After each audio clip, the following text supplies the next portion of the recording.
नमस्कार. मी भाऊ तोरसेकर. तुम्ही बघत आहात प्रतिपक्ष. मित्रांनो, एक गोष्ट साफ आहे की लोकसभा निवडणूक, विधान परिषद निवडणूक या दोन घटना घडल्यानंतर हळूहळू करत महाराष्ट्रातल्या सगळ्याच पक्षांना आता विधानसभेचे वेध लागलेले आहेत.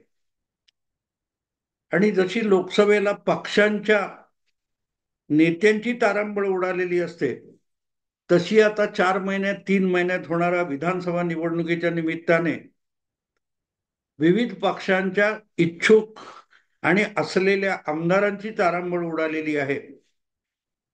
कारण या आमदारांना आपली मुदत संपली हे कळते, किंवा ज्यांना पुढल्या 5 वर्षासाठी आमदार व्हायचे त्यांची सुद्धा तारांबळ उडाली आहे.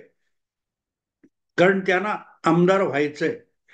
आणि मग आमदार व्हायसाठी किंवा होण्यासाठी काय काय करावं लागेल या दृष्टीने त्यांच्या हालचाली सुरू झालेल्या आहेत. अर्थात यामध्ये एक गोष्ट साफ आहे. मला आठवतं की लोकसभा निवडणुकीपूर्वी जे महायुतीमध्ये आणि महाविकास आघाडीमध्ये जागा वाटपावरून तांडव सुरू झालेलं होतं, तेव्हा विद्यमान मुख्यमंत्री एकनाथ शिंदे यांनी आपल्या सगळ्या पाठीराख्यांना किंवा प्रामुख्याने आमदारांना एक गंभीर इशारा दिला होता. आणि त्या इशाऱ्याच्या संबंधाने मी एक खास व्हिडिओ मुद्दाम केलेला होता. तो करण्याचं कारण असं होतं की तो शिंदे यांनी केवळ आपल्या पाठीराख्यांना दिलेला इशारा असला तरी वास्तवात तो इशारा सगळ्याच पक्षाच्या इच्छुकांना, नेत्यांना लागू होणारा होता. शिंदे म्हणाले होते तेव्हा की लोकसभा निवडणुका येत आहेत आणि लोकसभा निवडणुकीमध्ये प्रत्येक क्षेत्रामध्ये, म्हणजे मग तो महापालिकेचा वॉर्ड असो, जिल्हा परिषदेचा एक वॉर्ड असो, किंवा विधानसभेचा मतदारसंघ असो, त्या मतदारसंघात आपल्या पक्षाचा स्थानिक नेता, इच्छुक कार्यकर्ता किती प्रमाणात लोकसभेसाठी महायुतीला मतं मिळवून देतो यावरच त्यांचं विधानसभेचं किंवा पुढल्या निवडणुकांचं भवितव्य अवलंबून असेल. याचा अर्थ साधा सरळ असा होता की निवडणुका लढवण्यासाठी, कुठल्याही लोकसभेपासून अगदी ग्रामपंचायतीपर्यंत निवडणुका लढवण्यासाठी इच्छुक असलेल्या प्रत्येक उमेदवाराने किंवा इच्छुकाने आपापल्या क्षेत्रामध्ये अधिकाधिक मतं आपल्या पक्षाला किंवा आपल्या आघाडी, युती यांच्या उमेदवारांना मिळवून दिली पाहिजेत. आणि ती पुढल्या सगळ्या निवडणुकांमध्ये तुमच्यासाठी पात्रतेची पातळी असणार, असा तो इशारा होता. भले तो शिंदे यांनी आपल्या सहकाऱ्यांना, अनुयायांना दिला असेल, पण व्यवहारता बघितलं तर शरद पवारांचा राष्ट्रवादी गट असो, अजितदादांचा राष्ट्रवादी गट असो, उबाठा शिवसेना असो, काँग्रेस, कुठचाही पक्ष असो, भाजप असो, त्या सगळ्यांना तो इशारा त्यांच्या त्यांच्या पक्षाच्या उमेदवारी मिळवण्याच्या दृष्टीने एक प्रकारचं पात्रता असलेलं प्रमाणपत्रच होतं ते. आणि ते मिळवण्यासाठी लोकसभा निवडणुकीकडे बघा, असं जेव्हा एकनाथ शिंदे म्हणाले, मला त्याचं कौतुक वाटलं होतं. आणि म्हणूनच मी एक स्वतंत्रपणे त्याच्यावर व्हिडिओ केलेला मला आठवतो. आणि आता ती वेळ जवळ आली आहे. कारण ती जी, आपण असं म्हणू की जशी त्या काय मेडिकल किंवा इंजिनिअरिंग किंवा आणखीन कुठल्या कुठल्या स्पर्धा परीक्षा असतात, प्रवेश परीक्षा असतात, तशी लोकसभा निवडणूक ही सगळ्याच पक्षांच्या इच्छुक आणि प्रमुख कार्यकर्त्यांसाठी एक प्रकारची प्रवेश परीक्षा होती. आणि त्याचे आकडे समोर आलेले आहेत. जसं ते परीक्षांमध्ये तुम्हाला किती मार्क्स कुठच्या कुठच्या विषयात मिळाले याचं प्रमाणपत्र असतं आणि त्यानुसार गुणवत्ता यादी तयार होते. नेमकी तीच गोष्ट लोकसभा निवडणुकीतल्या मतदानाने समोर आलेली आहे. कारण आपल्याकडे प्रत्येक बूथवर नेमकं किती मतदान झालं आणि झालेल्या एकूण मतदानामध्ये त्या बूथ पुरतं किंवा त्या वॉर्ड किंवा तो विधानसभा क्षेत्र या क्षेत्रामध्ये खरोखरच किती मतं तिथल्या इच्छुकाने किंवा विद्यमान आमदार नगरसेवकाने आपल्या आघाडीला, युतीला किंवा पक्षाच्या उमेदवाराला मिळवून दिली याचं प्रमाणपत्र लोकसभा निकालातून आलेलं आहे. आणि म्हणून मुद्दा असा असतो की जो स्थानिक नेता स्वपक्षाला किंवा आघाडीला भरपूर मतं मिळवून देतो, त्या मतदान क्षेत्रामध्ये मताधिक्य मिळवून देतो, त्याला त्या क्षेत्रामध्ये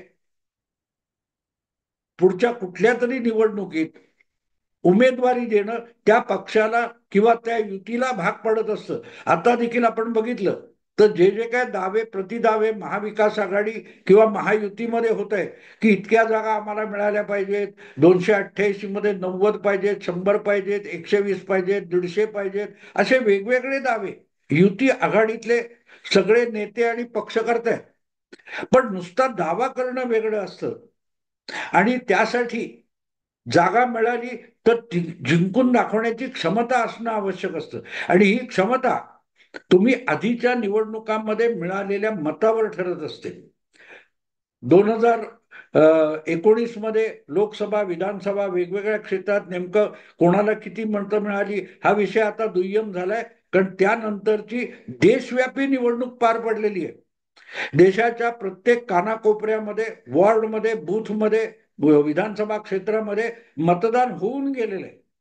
आणि त्यामुळे त्या त्या क्षेत्रामध्ये जे कोणी कुठल्याही पक्षाचे कार्यकर्ते असोत, त्यांनी स्वपक्षासाठी किंवा स्वतःच्या पक्षाचा समावेश ज्या आघाडी युतीमध्ये आहे तिथल्या उमेदवाराला किती मतं मिळवून दिली हे दिसलेले. तुम्हाला एक मुद्दाम उदाहरण म्हणून सांगेन की लोकसभा निवडणुकीचे उमेदवार ठरून त्यांचे अर्ज भरून प्रत्यक्ष मतदान होईपर्यंत जेवढी चर्चा आपल्या महाराष्ट्रामध्ये प्रकाश आंबेडकरांच्या वंचित बहुजन आघाडीची झालेली होती की वंचित बहुजन आघाडीला महाविकास आघाडीमध्ये स्थान मिळणार का, महाविकास आघाडी किती जागा प्रकाश आंबेडकरांना सोडणार, यावरून घोळ चालला होता. रोजच्या रोज बातम्या येत होत्या. आपण 42 जागांसाठी तयारी केली असं प्रकाश आंबेडकर सांगत होते, 8 जागा आपण कोणाच्या पाडू शकतो असे दावे करत होते. ह्या सगळ्या गोष्टीसाठी रोजच्या रोज प्रकाश आंबेडकर आणि त्यांची वंचित बहुजन आघाडी बातम्यांमध्ये आघाडीवर होते. पण आता एकदा मतदान झालं, मतमोजणी झाली, लोकसभेचे निकाल आले, त्यानंतर वंचित बहुजन आघाडी आणि प्रकाश आंबेडकर यांच्यावर बातम्यांमध्ये किंवा माध्यमांमध्ये साधी चर्चा सुद्धा होत नाही. आणि त्याचं कारण साफ आहे की महाराष्ट्राच्या एक किरकोळ काही विधानसभा क्षेत्र, एक 4, 5, 7, 10, 12 पर्यंत आपण गेलो तर प्रकाश आंबेडकरांनी उभे केलेले किंवा पाठिंबा दिलेले जे उमेदवार होते त्या क्षेत्रापलीकडे 10-12 क्षेत्र अशी असतील विधानसभेची की जिथे प्रकाश आंबेडकरांच्या उमेदवाराला आपली चमक दाखवता आली. पण अन्यथा प्रकाश आंबेडकर यांचा पक्ष किंवा कार्यकर्ते हे कुठल्याही मतदान क्षेत्रामध्ये फार मोठा एकूण राज्याच्या लोकसभा निवडणुकीवर प्रभाव पाडताना दिसले नाही. आणि परिणाम कुठे दिसतोय आपल्याला तर गेल्या महिन्याभराच्या विधानसभा निवडणुका अपेक्षित आणि लोकसभेच्या निवडणुकांचे निकाल याची जिथे जिथे चर्चा होते त्या सगळ्या चर्चेमध्ये प्रकाश आंबेडकर आणि त्यांच्या वंचित बहुजन आघाडीचा साधा उल्लेख सुद्धा होईनासा झाला. कारण लोकसभा निवडणुकीच्या मतमोजणीने इतर सगळ्या पक्षांबरोबर प्रकाश आंबेडकर, त्यांची वंचित बहुजन आघाडी यांची निवडणुकीला प्रभावित करण्याची जी क्षमता आहे तिचं प्रमाणपत्र आलेलं आहे. आणि हा विषय फक्त वंचित आघाडी किंवा प्रकाश आंबेडकर यांच्यापुरता मर्यादित नाहीये. तो विषय प्रत्येक निवडणूक लढवू इच्छिणाऱ्या पक्षाच्या उमेदवार नेतृत्व आणि आघाड्यांची सुद्धा संबंधित आहे. आणि म्हणूनच येणारी निवडणूक महत्वाची आहे. होऊन गेलेली निवडणूक त्यासाठीचा आधार आहे.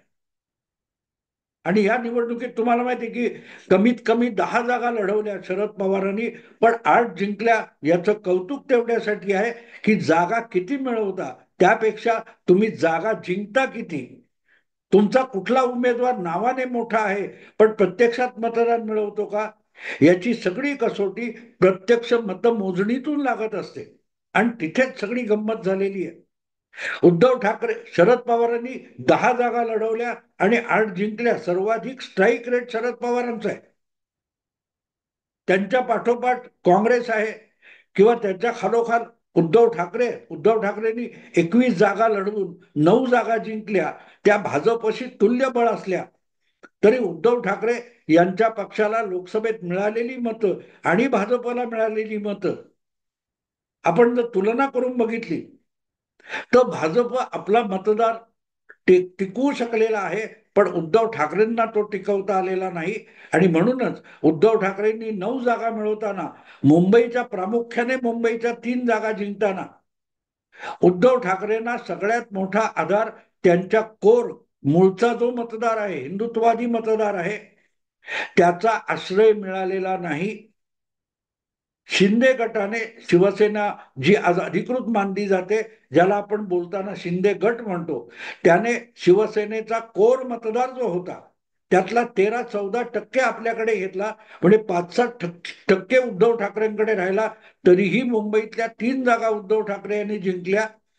त्याचं कारण मोठ्या प्रमाणावर मुस्लिम मतदारांनी उद्धव ठाकरेंची पाठराखण केली आणि त्याचा फायदा त्यांना मिळाला. अबू आझमी यांचा मतदारसंघ असेल, नवाब मलिक यांचा मतदारसंघ असेल किंवा दक्षिण मुंबईतले मुस्लिम बहुल असलेले 2-3 विधानसभा मतदारसंघ घेतले, तर त्यामुळे उद्धव ठाकरेंना आश्रय मिळाला. आणि अशा परिस्थितीत एकेका विधानसभा क्षेत्राचा विचार केला तर बाकीच्या सगळ्यांची चर्चा मी पुढे कधीतरी करीन. पण आज हा विषय घेताना एवढी सगळी पार्श्वभूमी मी एका उमेदवारासाठी सांगितली आणि त्याचं नाव आहे नवाब मलिक. गेल्या 2019च्या विधानसभा निवडणुकीत मुंबईतून शरद पवार आणि अजितदादा एकत्र असतानाच्या राष्ट्रवादीचा एकमेव आमदार निवडून आला होता. त्याचं नाव आहे नवाब मलिक. पण मध्यंतरीच्या राजकारणामध्ये नवाब मलिक यांच्यावर जे बालंट आलं, त्यांना उचलून अटक करण्यात आली. आरोग्याच्या कारणास्तव त्याला जामीनही मिळालेला आहे. त्यांच्यावरचा आरोप कायम आहे, खटले कायम आहेत. आणि म्हणूनच अजितदादांनी जी राष्ट्रवादीमध्ये फूट पाडली, त्यानंतर नवाब मलिक हे अजितदादा गटात यायला तयार होते. एकदा विधानसभेत येऊन ते अजितदादांच्या आमदारांसोबत पण बसले होते. पण त्यावरून इतका गदारोळ झाला की शेवटी अजितदादांना किंवा सुनील तटकरेंना अजूनही नवाब मलिक यांना स्वतःच्या पक्षात प्रवेश देता आलेला नाही. कारण अगदी एक खुलं पत्र लिहून उपमुख्यमंत्री देवेंद्र फडणवीस यांनी नवाब मलिक यांना महायुतीमध्ये घ्यायला नकार दिला होता आणि त्यामुळे अजितदादांना संयम राखावा लागला. पण त्याचा दुष्परिणाम भाजपला मुंबई आणि एकूण महाराष्ट्रात मोजावा लागला, हे विसरता कामा नये. आणि म्हणूनच ती परिस्थिती लक्षात घेऊन आणि आपल्यावरचे खटले, अधिक महाराष्ट्राचं दोलायमान राजकारण हे लक्षात घेऊन नवाब मलिक यांनी संयम दाखवलेला. नवाब मलिक यांनी अपमानित होऊन सुद्धा मौन धारण केलेलं आहे. आपल्याला महायुतीत घेत नसतील तर आपण शरद पवारांच्या गटात जातो, असली कुठलीही धमकी दिलेली नाही. ते मनाने अजितदादांबरोबर आहेत. पण एक गोष्ट अशी की त्यामुळेच आता येऊ घातलेल्या विधानसभा निवडणुकीत नवाब मलिक यांना अजितदादांच्या गटातर्फे राष्ट्रवादीची उमेदवारी मिळणार का? आणि नवाब मलिक हे अजितदादांमुळे महायुतीचे मुंबईतले उमेदवार होणार का, हा प्रश्न अजून ऐरणीवर आलेला नाही. पण तो येण्यापूर्वीच बातम्या सुरू झाल्या की नवाब मलिक बहुधा अपक्ष उमेदवार म्हणून निवडणूक लढवतील. कारण सरळ आहे की अजितदादांना महायुतीमध्ये राहायचं असेल तर नवाब मलिक यांना पक्षात घेणं त्यांना अशक्य होईल आणि घेतलं तरी उमेदवारी नाकारावी लागेल. आणि नवाब मलिक यांना आपलं राजकीय अस्तित्व टिकवायचं असेल तर मग त्यांना निवडणूक लढवावी लागेल. आणि ते अपक्ष निवडणूक लढवण्याचा विचार करत आहेत, तयारीला लागलेले आहेत, अशा सुद्धा बातम्या गेल्या 2-4 दिवसात आल्या. पण मी जेव्हा त्या बातम्या समजून घेण्याचा प्रयत्न करत होतो तेव्हा माझ्या एक गोष्ट लक्षात आली की नवाब मलिक यांच्यामुळे उद्धव ठाकरे यांनी लोकसभेत अनिल देसाईंना निवडून आणलं हे विसरता कामा नये. मोठं मताधिक्य मध्य दक्षिण मतदारसंघामध्ये अनिल देसाईंना मिळालं ते नवाब मलिक यांच्या विधानसभा क्षेत्रामध्ये मिळालेलं आहे. किंबहुना नवाब मलिक यांच्यामुळेच किंवा त्यांच्या मतदारसंघामध्ये जे मुस्लिम बहुल लोकसंख्या आहे त्याचा फायदा उद्धव ठाकरेंना मिळाला. आणि म्हणूनच आगामी विधानसभा निवडणुकीत नवाब मलिक स्वतः मुस्लिम असले आणि मुस्लिम मतावरच आजपर्यंत त्या मतदान क्षेत्रातून निवडून येत असले तरी पुढल्या निवडणुकीत त्यांचा मतदार त्यांच्याकडे राहील की उद्धव ठाकरेंकडे जाईल, हा एक गंभीर प्रश्न आहे.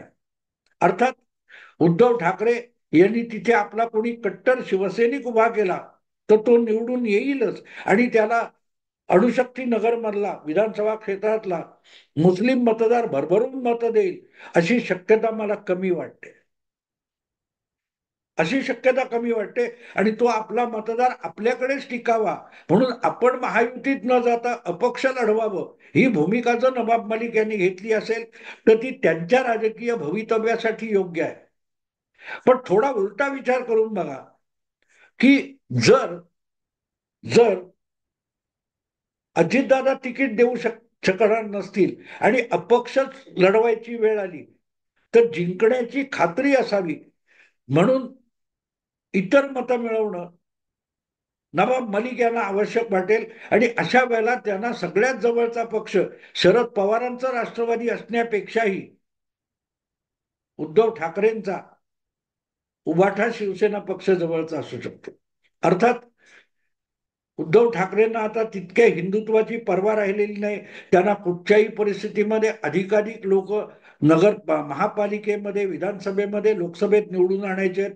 त्यामुळे जो कुठल्याही प्रकारे जिंकू शकणारा उमेदवार आहे त्याला स्वपक्षात घेणं किंवा आपल्या पक्षातर्फे पाठिंबा देऊन आपल्या गटातले आमदार वाढवणं हेच आता उद्धव ठाकरे यांचं एकमेव लक्ष आहे.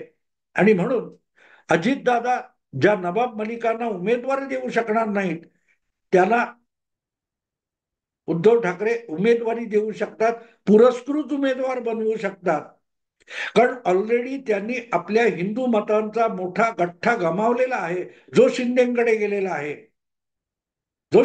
गेलेला आहे. त्यामुळे उद्धव ठाकरेंना आता विधानसभा निवडणुकीत मोठ्या प्रमाणावर मुस्लिम मतांवर अवलंबून राहावं लागणार आहे. त्यासाठी त्यांना काही ठिकाणी कदाचित मुस्लिम उमेदवार द्यावे लागतील किंवा काँग्रेस आणि शरद पवार राष्ट्रवादी गट यांनी उभ्या केलेल्या मुस्लिम उमेदवाराला पाठिंबा द्यावा लागेल. आणि असा पाठिंबा द्यायचा तर कदाचित अपक्ष झालेल्या नवाब मलिकांना सुद्धा उद्धव ठाकरे पाठिंबा देऊ शकतात.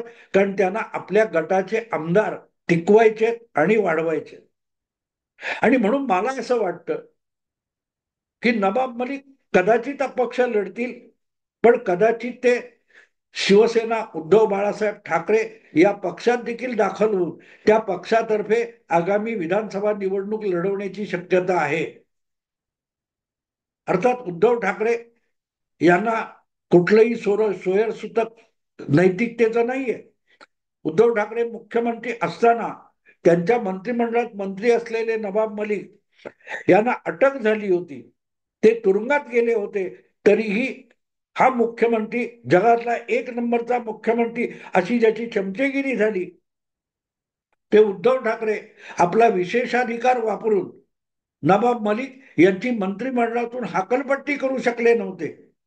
देशामध्ये कदाचित हा पहिला मंत्री असा असेल की जो तुरुंगात होता आणि मुख्यमंत्री तुरुंगात असूनही मंत्री होता आणि मुख्यमंत्र्याला त्याला आपल्या मंत्रिमंडळातून हाकून लावायची हिंमत सुद्धा झाली नव्हती.